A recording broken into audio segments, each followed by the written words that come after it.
Hi hello বন্ধুরা, অনেকেই ঘ্যাটকল পাতা বলে, অনেকে বলে খারকন পাতা। আমি বলি খারকন পাতা। তো আজ করবো খারকন পাতার এই যে ভর্তা।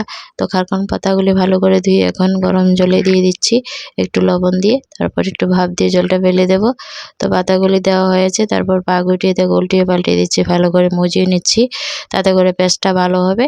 তো পেস্টটা যখন হবে একটু পালিশ হবে আর কি।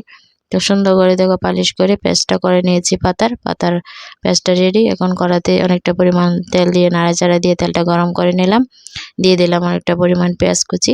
তো পেঁয়াজ কুচিটা এখন ভালো করে ভেজে নেব, খুব সুন্দর করে পেঁয়াজটাকে ভাজবো। অনবরত নাড়াচাড়া দিয়ে পেঁয়াজটা ভেজে নিয়েছি। এখন দিয়ে দিলাম দেখো অনেকটা পরিমাণ রসুন পেস্ট। রসুনটাকে ভালো করে পেঁয়াজের সাথে ভালো করে ভেজে নেব।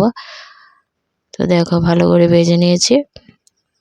পেঁয়াজ রসুন ভাজা হয়ে যাওয়ার পর দিয়ে দিলাম শীতল শুটকি, ভালো করে ধুয়ে এখন তেলের সাথে নাড়াচাড়া দিয়ে মিশিয়ে নেব। এমনিতে তেলের মধ্যে শীতল শুটকি গলে যায়, তাও পেঁয়াজ রসুন একদম শীতল শুটকি ভালো করে দেখো মিশিয়ে নিয়েছি। এখন দিয়ে দিলাম এই যে পেস্টটা, পাতার পেস্টটা দিয়ে এখন নাড়াচাড়া দিয়ে সম্বারের সাথে তেলের সাথে ভালো করে মিশিয়ে নেব।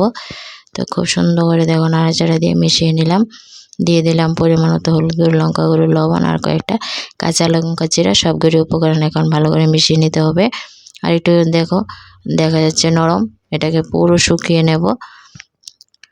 তো নাড়াচাড়া দিয়ে অনবরত দেখো শুকনো শুকনো করে নিচ্ছি, একটা ডুয়ের মতন হবে। তো অনবরত নাড়াচাড়া দিতে দিতে দেখতেই পাচ্ছ ডুয়ের মতন হয়ে যাচ্ছে। আর এই যে খারকন পাতা কে কে বলো আর গ্যাটকল পাতা কারা বলো অবশ্যই জানাবে, আর কেমন হয় টেস্টটা জানাবে। আমার কাছে তো খুব ভালো লাগে খারকন পাতার ভর্তা। এই দেখো ভর্তা আমার রেডি। আর ভর্তার রেসিপিটা তোমাদের কাছে কেমন লাগলো বন্ধুরা অবশ্যই কমেন্টে জানাবে। যদি ভালো লাগে আমার ভিডিওটা অবশ্যই একটা লাইক কমেন্ট শেয়ার করে দিও। ভিডিওটা